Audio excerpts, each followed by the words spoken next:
So it kind of works out that Ryan and I ended up naming this podcast Sidetracked. And he was the one who really came up with the name, but he never really knew this. But back in middle school, um, I was kind of into model trains, and well, like a lot of things back in middle school, I eventually grew out of it. But um, I still learned a fair amount about trains in that time, and still really cool. And I still have all my stuff. Um, but my brother-in-law, and he's an artist, and he does a lot of pinstriping for motorcycles. Not so much for a living, but more of a hobby, I guess. Um, but for one of my birthdays, he took a model train engine, HO scale for anyone out there who even knows anything about model trains. Um, and he did a custom paint job on it for me.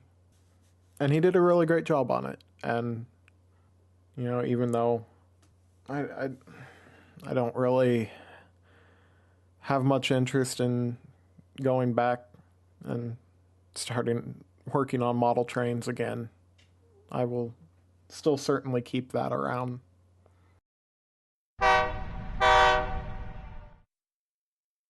And I welcome everyone to episode 9 of Sidetracked.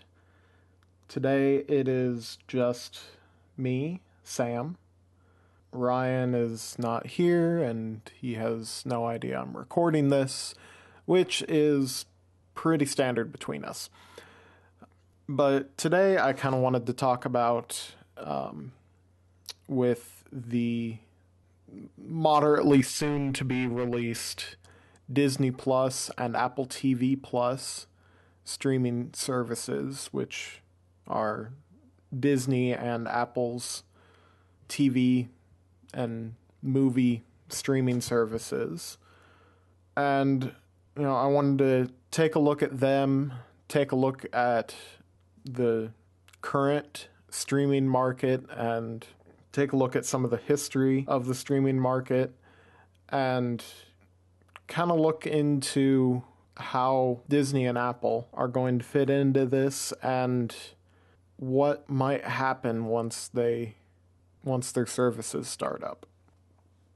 So I'm sure that everyone who is listening to this can name at least one streaming service, and I would also guess that at least the majority of the people listening to this are subscribed to at least one streaming service.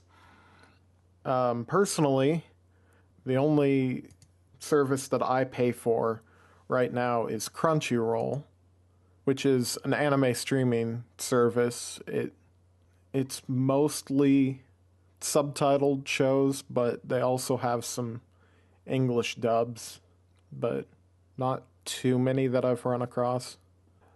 I know Ryan and Crystal have Hulu, and I want to say maybe Amazon Prime Video as well, but don't quote me on that. Now, I have been pulling up the websites of as many streaming services as I could find, or as many as I could think of, just to kind of get a look at what each service offers and how much it costs.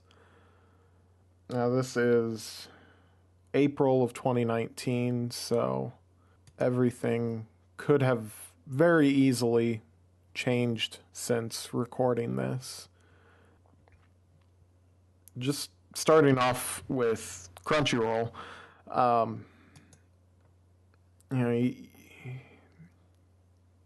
you do get, with the standard membership, um, you get access to all of the shows that are airing, all the shows that they still have access to, a somewhat limited database of manga, and I really like their billing, or their um, 3 payment plans. You can do either 1 month, 3 months, or a year, and you save a bit of money with the more um, the more months you pay for at one time. Um, I personally do a 3 month, just because I watch seasonal anime, and the shows change about every 3 months. So, in the off chance that there happens to be a season where there's nothing really on Crunchyroll that I want to watch, I can cancel my membership for that season and then start back up the next season that there's anything good. Although I haven't had that in quite a while. I haven't really had that at all since I started paying for Crunchyroll. And Crunchyroll has a free, quote unquote, free version. The main thing that you lose is the seasonal anime. You have to wait a week to watch the most current episode from when it airs. But that runs me $20 every 3 months, although that's going up to $22, I think. I don't know. It's going up pretty soon. So looking around at some of the other services, you have more. I don't want to sound condescending by saying this, but you have more basic services, like Netflix or HBO. See, it's HBO Now, not to be confused with HBO Go, which is the HBO on demand that is part of a cable or satellite package. But HBO Now is just the standalone streaming service, which doesn't require cable or satellite. You've got YouTube Premium, I guess, if you're into YouTube originals. I have never looked into it, and I really have zero interest in it. And the CBS All Access. But the other two I want to talk about have a few more options available, or perks, really. You've got Hulu and Amazon Prime Video. Now, I used to have Hulu. Well, I used to use the free version of Hulu. But back in 2016? Is that what I'm reading? Yeah, 2016. Hulu got rid of the free version of their service, which, for those of you who never had the option of trying that out, you had, it was kind of like Crunchyroll. you had access to a lot of different shows. I mainly used it for the Fox shows, but you would have to wait a week to see the most current episode, and then you'd have ads placed throughout the episodes. Although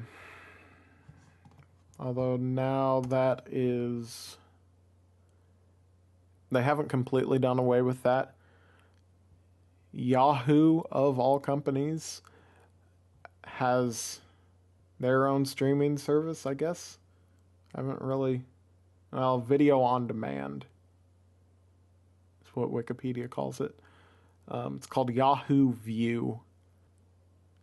It's primarily recent episodes of ABC, Fox, and NBC shows. And I would assume it's kind of like what Hulu was with, you can watch the episodes for free, but then it's interspersed with ads. But Hulu has their basic plans of $6 per month plan that is Hulu, but they still intersperse ads, which I think Ryan and Crystal are still on that plan. And they don't seem to mind. I personally would. If I'm paying for something, I don't want to see ads. But they also do have a $12 per month plan that doesn't have ads. Well, except for, three shows still have ads, which are Grey's Anatomy, Marvel's Agents of S.H.I.E.L.D., and How to Get Away with Murder. But then Hulu also has a $45 per month plan that is Hulu plus live TV. And you get 60 plus channels. Their library of shows that you would get with the regular package. 50 hours of DVR storage. And they also have other add-ons like Starz, Showtime, HBO, that sort of thing. And then you have Amazon Prime Video, which you can get with the regular Amazon Prime, which, if you pay for Prime month to month, it's $13 a month. If you buy a yearly subscription, that rounds it down to about $9.92, so $10. But then Amazon also offers just the Prime Video for $9 a month.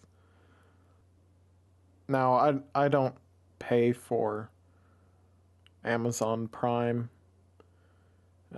or the Prime Video by itself, but I did just finish up a free 30-day trial that they spit at me every so often. I get emails for that like at least once a year. And usually I save it for some purchase that I need now, or 3 days ago. And I did try out Prime Video during that 30-day trial, and they do have a nice selection, but I kind of think that Amazon and Hulu kind of have the best bang for their buck. A lot of people get Amazon Prime just for the shipping, and Amazon says, well, hey, since you're getting Amazon Prime, we're going to throw in Prime Video, whether you want it or not. And to get the Hulu Plus Live TV, it is quite a bit more expensive than any of the other streaming services. But, Hulu is pretty close to being a cable or satellite provider without actually being a cable or satellite provider. And I think that gives those two companies a bit of a leg up, which is probably pretty good because, Netflix, which has quite a history, the company was actually founded back in 1997, and it started streaming videos back in 2007. So they have quite a history, but Netflix is kind of suffering a bit with all these different companies pulling their content off of Netflix to host it on their own services, which leads me right into Disney Plus. And, that was part of what got me started on working on this podcast was Disney Plus finally giving quite a bit of information about their service. It's going to launch on November 12th, and it'll be $7 a month. They're also advertising new Marvel and Star Wars series, which I think will probably work well for them. I don't think this is going to be anything that I'm overly interested in. Let's see. Disney has confirmed a series titled Falcon and Winter Soldier, and they also have confirmed that the characters will be portrayed by the MCU actors Anthony Mackie and Sebastian Stan, which is pretty cool. They also teased a series with Elizabeth Olsen and Paul Bettany as Wanda and Vision, respectively. I have two articles, one from Variety and one from Ars Technica. If you're watching this on YouTube, I will link that down in the description. I don't use any of the podcasting services that we host this on, so I don't know how they're going to work there.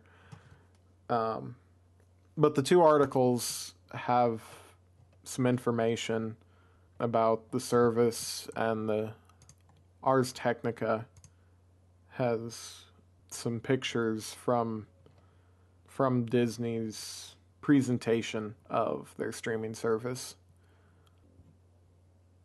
And then jumping over to Apple really made some poor decisions with their naming schemes.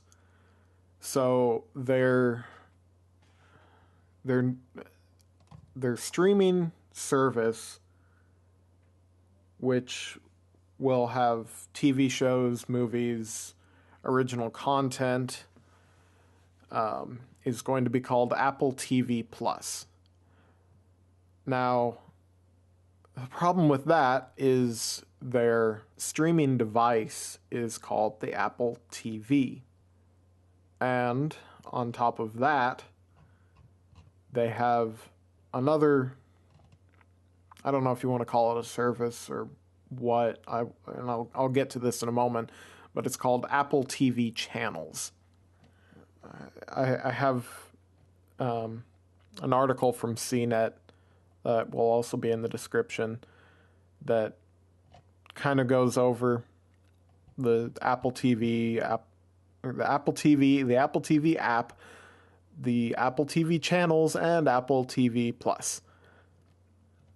Really, Apple, that was a terrible decision. I hope that between now and the launch of this service, which is supposed to be sometime in fall of 2019, that maybe there will be some major rebranding to make it a little less confusing. So, going back to the Apple TV channels, I guess I don't know if on Apple TV channels, I don't think you're paying for the Apple TV channels as a bundle of anything, but it pulls together all of your subscriptions to different streaming services. There's not really enough information right now, so I can't really tell you what services they're going to include, but the way that this is supposedly going to work is all of your subscriptions will come into the Apple TV app, and you can watch shows from those different services without ever leaving the Apple TV app, which I think is pretty cool. And I was trying to fit Verve into this somehow. I'm not entirely sure how they work either, but they have different channels: Boomerang, Cartoon Hangover, Crunchyroll, High Dive, which is another anime streaming service, Rooster Teeth, and you can watch everything on those channels directly through Verve instead of, going out to the individual sites to watch them. And with Apple, I don't think... I know that they have some pretty big names of people who are going to be bringing original shows onto the platform, which, you do really seem to need that to be a successful streaming service. Everything that I mentioned in this episode, they all have original content, which, especially for these newer services such as Disney, who decided to pull basically everything off of any competitor's streaming service to bundle into their own, it kind of hurts those other streaming services, which then they kind of have to make up with original content. But for everything other than the anime streaming services, so Verve, Crunchyroll, High Dive, Funimation. I didn't talk about Funimation in this, but all the other ones, I worry with Apple and Disney jumping in. At what point do we get oversaturated in this market? Hulu has kind of taken the jump to... Hulu was, one of the big first steps of cord cutting, and now they can replace to an extent, they can replace your cable or satellite bill if you want. But how many services are you going to sign up for to get all the content that you want? It used to really be great when it was mainly just Netflix, Hulu, and Amazon. Well, especially back when I was in college, it was all about Netflix and Hulu. Hulu was more TV shows, Netflix was more movies, and they had a nice balance between the two. It kind of reminds me of Steam. You know, you have well, yeah, not Steam's getting some competition too now, so but Steam, you had this one program that had a store that was just full of games, is still full of games, and you find the game you want and it's put into your Steam library, and then when you want to find that game, you just go to Steam and you start it up from Steam. But I think to an extent it's nice to have some competition, but I think people are going to kind of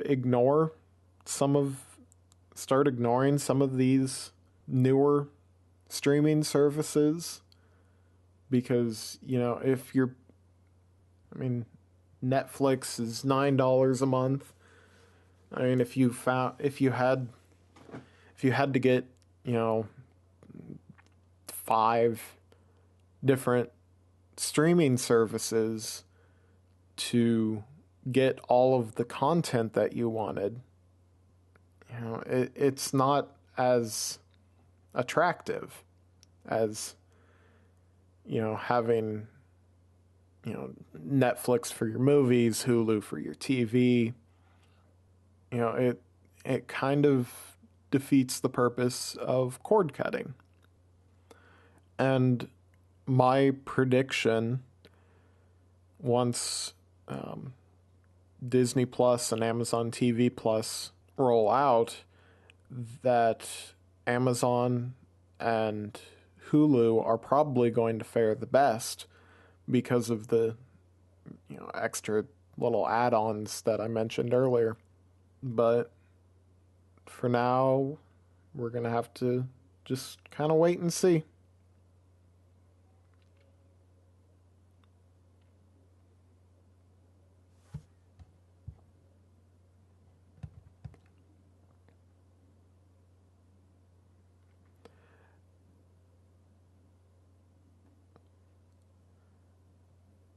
Well, if you have made it this far into the episode, I thank you for sticking around and listening.